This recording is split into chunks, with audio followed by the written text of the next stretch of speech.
வணக்கம் மக்களே, welcome back to coin trade academy. இன்றைக்கி நம்ம இந்த வீடியோவில் என்ன பார்க்க போகிறோம் அப்படின்னா, பிட்காயினில் நம்ம 5 மினிட் ஷார்ட்டில் ஒரு ஸ்கல்ப் என்ட்ரி எடுத்திருந்தோம். அதுவும் 350x லிவரேஜ் யூஸ் பண்ணி. நம்ம ஹை லிவரேஜ் யூஸ் பண்ணலாமான்னு கேட்டால் தாராளமாக யூஸ் பண்ணலாம். அவங்களோட ரிஸ்க் மேனேஜ்மெண்ட், அவங்களோட மணி மேனேஜ்மெண்ட், அப்புறம் நீங்கள் எடுக்கிற ட்ரேடிங் என்ட்ரியோட செட்டப்பை பொறுத்து நம்ம ஹை லிவரேஜ் யூஸ் பண்ணலாம். மற்றபடி நீங்கள் ஒரு பிகினராக இருந்தீங்கன்னா ஜஸ்ட்டு 10xலேருந்து 20x வரைக்கும் யூஸ் பண்ணிக்கோங்க. அதுக்கு மேலே யூஸ் பண்ணால் உங்களோட கேபிட்டலுக்கு தான் ரிஸ்க். நீங்கள் ஃபுல்லாக லேர்ன் பண்ணிவிட்டு நீங்கள் மார்க்கெட்டில் எக்ஸ்பீரியன்ஸை கெயின் பண்ண பிறகு நீங்கள் இந்த மாதிரி யூஸ் பண்ணிக்கலாம். இப்போதைக்கு அவாய்ட் பண்ணிக்கிறது பெட்டர். இப்போ நீங்கள் ட்ரேடிங் எங்கே கற்றுக்கலாம், ப்ராப்பராக லேர்ன் பண்ணலாம் அப்படின்னா, காயின் ட்ரேட் அகாடமி நாங்கள் உங்களுக்கு இந்த கிரிப்டோ ட்ரேடிங்கை பேசிக்லேருந்து அட்வான்ஸ் லெவல் வரைக்கும் சொல்லித்தரோம்.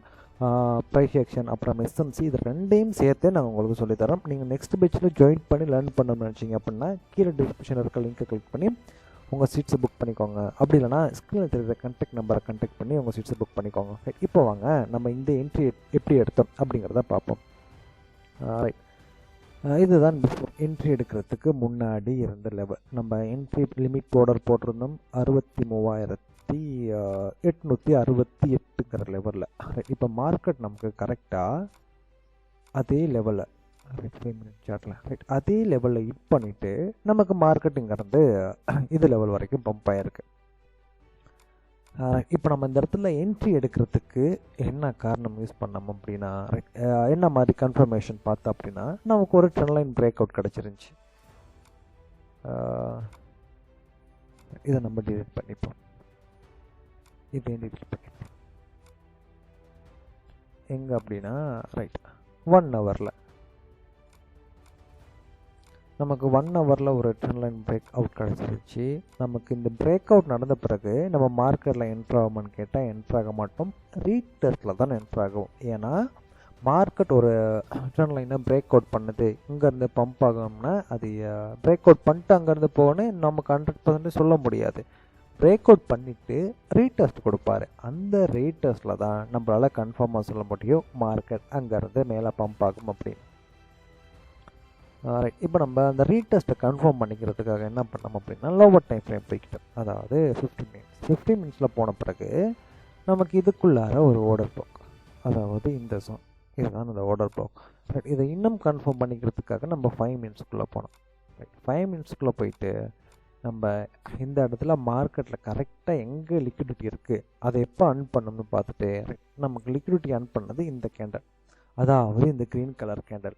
லிக்விடிட்டி அர்ன் பண்ண பிறகு நமக்கு மார்க்கெட் அந்த இடத்துல ஒரு என்ட்ரி கொடுக்கும். எப்படியுமே மார்க்கெட் ஒரு இடத்துல ஒரு சப்போர்ட்டில் லிக்விடிட்டி அர்ன் பண்ணுது அப்படின்னா அதுக்கு எதிரான திசையில் போகும். இல்லை ஒரு ரெசிஸ்டன்ட் லிக்விடிட்டி அர்ன் பண்ணுது அப்படின்னா அதுக்கு எதிரான திசையில் வரும் மார்க்கெட்.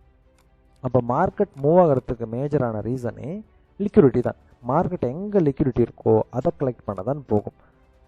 அப்போ லிக்விடிட்டி அர்ன் பண்ண பிறகு நமக்கு மார்க்கெட்டில் ஒரு என்ட்ரி டார்கெட் எது வரைக்கும் வச்சுருந்தோம் அப்படின்னா, இங்கே தான் நமக்கு மேஜராக லிக்விடிட்டி எல்லாம் இருந்துச்சு. நான் டார்கெட் பண்ணது தான். அதை நம்ம லிக்விடேஷன் ஹீட் மேப் அதில் யூஸ் பண்ணிக்கலாம், அதில் கண்டுபிடிச்சிக்கலாம். அதை யூஸ் பண்ணி நம்ம மார்க்கெட்டில் எங்கே லிக்விடிட்டி இருக்குது அப்படிங்கிறத ஃபைண்ட் பண்ணிக்கலாம். அங்கே பார்க்கும்போது நமக்கு 65,205 அப்படிங்கிற இந்த லெவலில் லிக்விடிட்டி இருந்துச்சு. நம்ம டார்கெட் பண்ணதும் அது வரைக்கும் தான். மார்க்கெட்டும் நம்ம டார்கெட்டை அழகாக எடுத்திருந்தார். ரொம்ப சிம்பிள். நான் இந்த இடத்துல என்ட்ரு ஆகிறதுக்கு மேஜரான காரணம் ட்ரெண்ட் லைன் பிரேக் அவுட், அதாவது பிரேக் அவுட் ஸ்ட்ராட்டஜியை யூஸ் பண்ணி நான் மார்க்கெட்டுக்குள்ளே என்ட்ரு ஆகியிருந்தேன். அது மட்டும் இல்லாமல் லாஸ்ட்டு பிட்காயின் வீடியோ அப்டேட்டில் சொல்லியிருப்போம். பிட்காயின் நமக்கு 1 ஹவரில் ரைட் இல்லை 4 ஹவரில் ஒரு ட்ரெண்ட் லைன் சப்போர்ட்டை ஹோல்டு பண்ணுது அப்படின்ட்டு, அதாவது இந்த லெவல். அப்போ மார்க்கெட் இந்த சப்போர்ட்டில் இருந்து மேஜராக பம்ப் தான் ஆகணும். அதாவது நம்ம கொடுத்துருந்த லெவல் இதுதான். இப்போ மார்க்கெட்டும் எக்ஸாக்டாக அந்த சப்போர்ட்டில் இருந்து நமக்கு இங்கேருந்து பம்ப் ஆகிருக்கு. இதுதான் அந்த சப்போர்ட். நீங்கள் லாஸ்ட்டு பிட்காயின் வீடியோ பார்த்தீங்கன்னா நமக்கு யூடியூப் சேனலில் போட்டிருந்தோம். ரைட், அதில் நீங்கள் பார்த்துருந்தீங்கன்னு தெரியும். நம்ம இங்கேருந்து சொல்லியிருப்போம் மார்க்கெட்டிங்கிறது பம்ப் ஆக தான் சான்ஸ் இருக்குது அப்படின்ட்டு. ரைட், அந்த மாதிரி இங்கேருந்து பம்ப் ஆகிருக்கு. இதுவும் இன்னொரு ரீசன் மார்க்கெட்டில் நம்ம லாங் பொசிஷன் ஓப்பன் பண்ணதுக்கு. இந்த வீடியோ உங்களுக்கு பிடிச்சிருந்தா கண்டிப்பாக இந்த வீடியோ லைக் பண்ணிக்கோங்க. ட்ரேட் பண்ண உங்கள் ஃப்ரெண்டு இருந்தாருன்னா அவருக்கு இந்த வீடியோவை ஷேர் பண்ணி விடுங்க. அப்போ நம்ம நெக்ஸ்ட் வீடியோவில் பார்க்கலாம்.